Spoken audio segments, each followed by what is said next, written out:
And Hello. Thank you very much. Thank you. No, come this way. Come this way.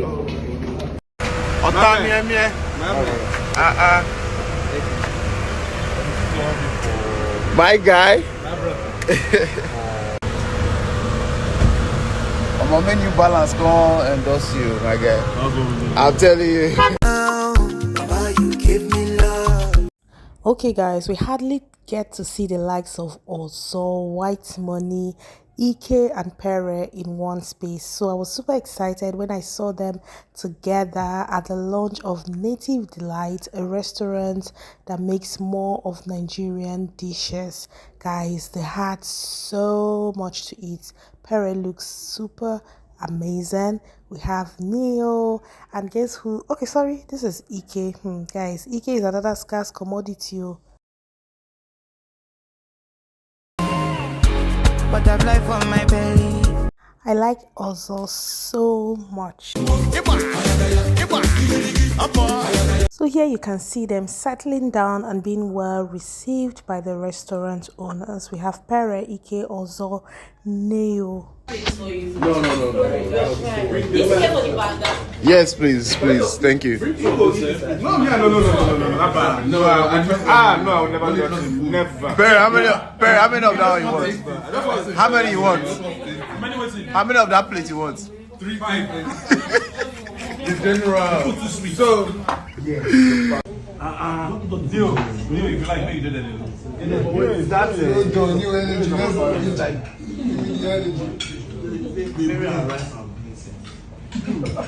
More like PERE and beans. Beans, yeah. Kai, Neo can eat, sha. So that's WHITEMONey greeting Kem's mama. We all know Kem's mama. She plays the role of Mommy Wa in Mr. Macaroni's skits.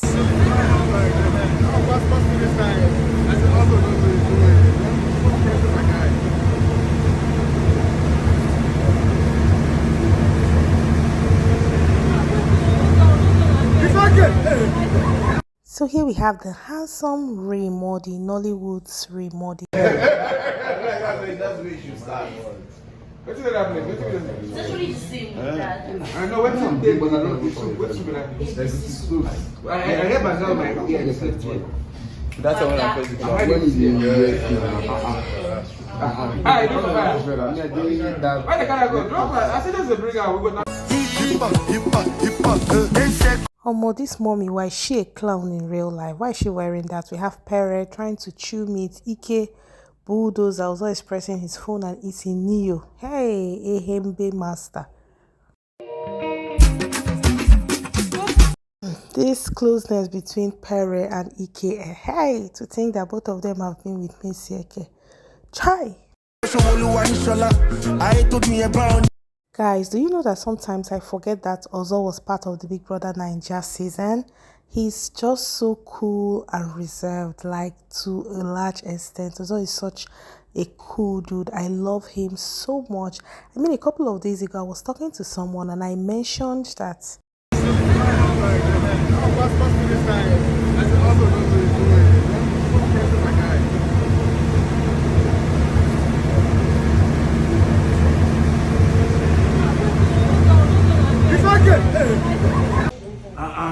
Dio, if you like me, you did it. That's it. New energy.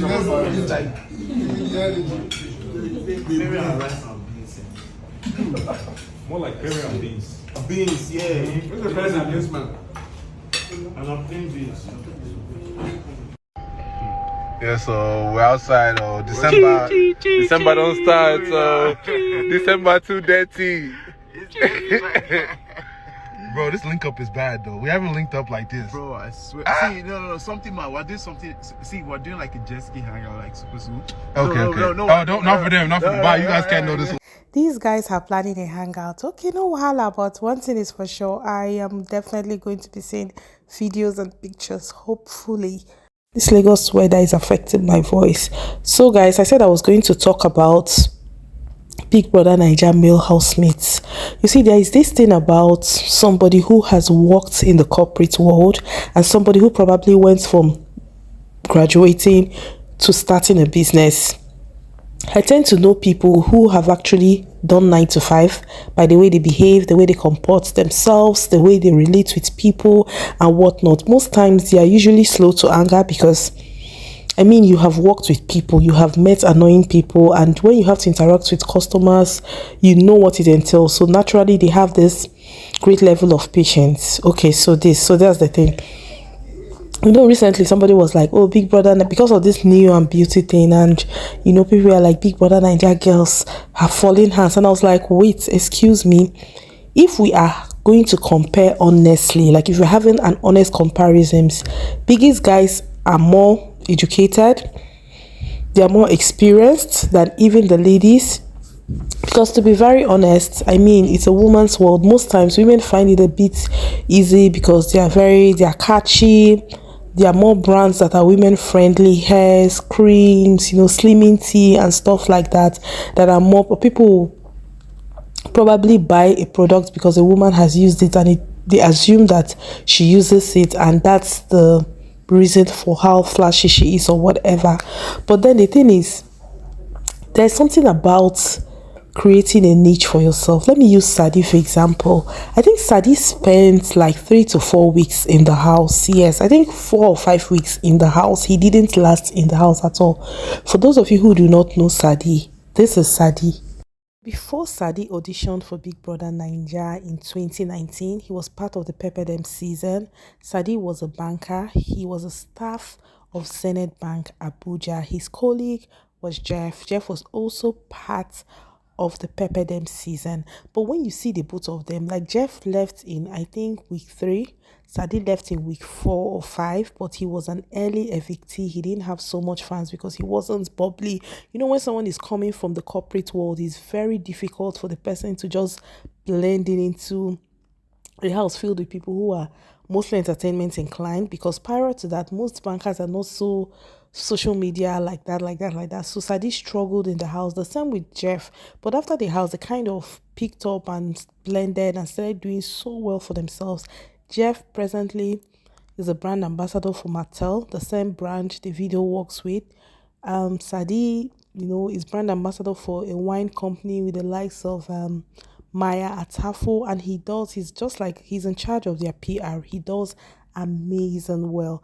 Now, these are two guys who left the show pretty early, but they utilized the platform so well. Like sometimes I forget that these guys left early because they are out there, they attend the right events, when it comes to the corporate circle, you see them.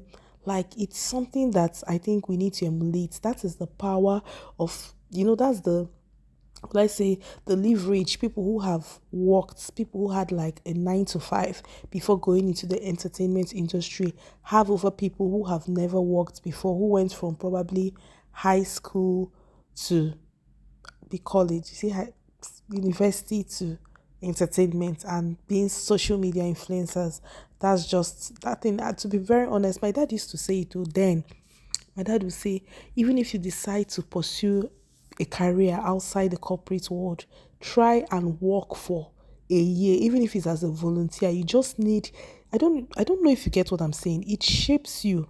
It shapes you. For example, if you have worked in a corporate setting before, you'll be time conscious because you're just used to waking up early, going to work. When someone tells you it's 10, it's 10. Like, I have a sister, she has never worked before. She just graduated from school and boom, she started doing business. My goodness, she is so lousy. Like, she can practically be sleeping and somebody will call her, I'm coming. She has not had her bath. And even after the call, she'll just lie there. Like, sometimes I'm like, what is this?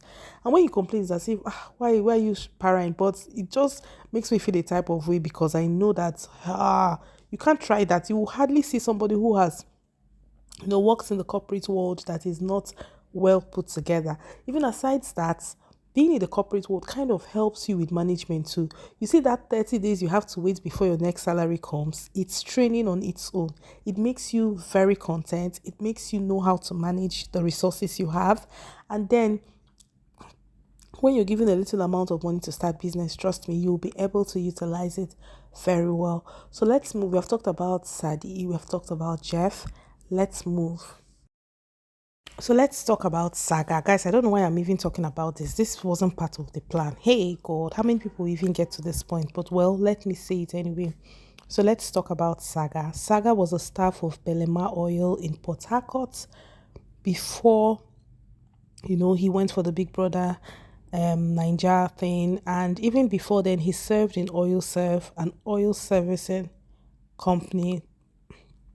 Saga is actually an engineer by profession. Yes, he studied engineering in school. But when you look at Saga, the way Saga behaves, you would know that wow, this guy is well put together. He's neat, he's coordinated, he has a good grip of his anger. I would never forget one time they had an issue during the show and they were having this, he was having an argument with Liquor Rose, and the fact that he never used a bad word on her. He had like a firm grip. That was when I was like, this guy is a very patient person. Because some people at that point would have, lost it, but he had a great control of his anger and never, like, he was very civil while he was having a near heated argument. So that's Saga. Saga is one of my faves. Like, I love Saga so much. Yes, during the show, he upsets me here and there, but Saga right now is doing so well when it comes to like content creation. He's top there, he's disciplined and all that.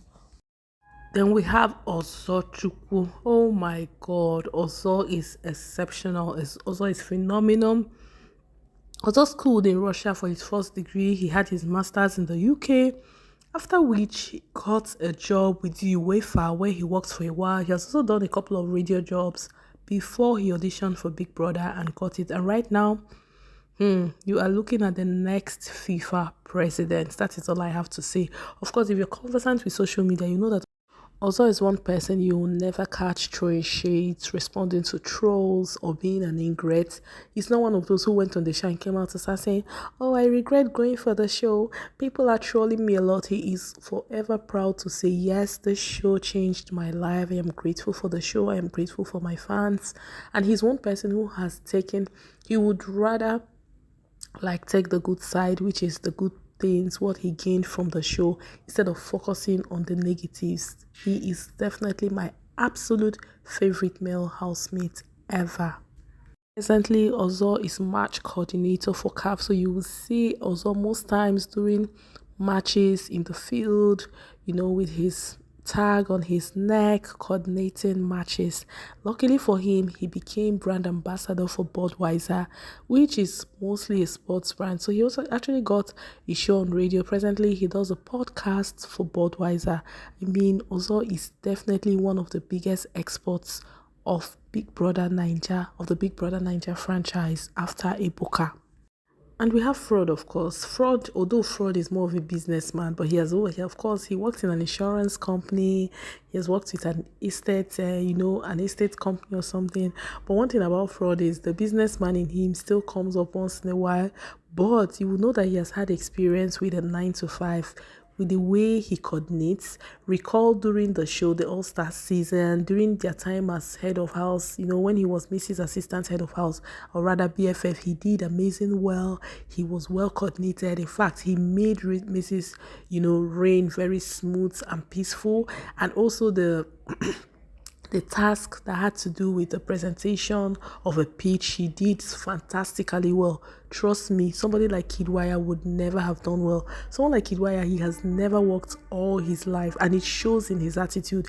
Even the way he behaves when he's a leader, it shows in every aspect. So my people, what I'm just trying to say, in all you do, even if you decide to go into business, at least for 6 months or a year after graduation, get a job like in a very formal setting. Trust me, you will thank me later. When you see the likes of Maya Atafo and Mo Abudu, people who worked in the corporate world before going into private practice, you can tell from how organized their system is. Like, have you ever heard anybody call out Maya Atafo for not making their addresses on time? No, because he knows what it means to be serious. I'm pretty sure if he can't meet his deadline, he lets his clients know. So guys, that's pretty much all I have to say about, God, guys, this was supposed to be about Biggie's boys hanging out though. Look at how I digressed. My people, apologies, but tell me the truth. Did you enjoy this talk? If you got to this point, congratulations. So, because my people are not gonna lie, easy. Almost 15 minutes. Thank you very much for your time.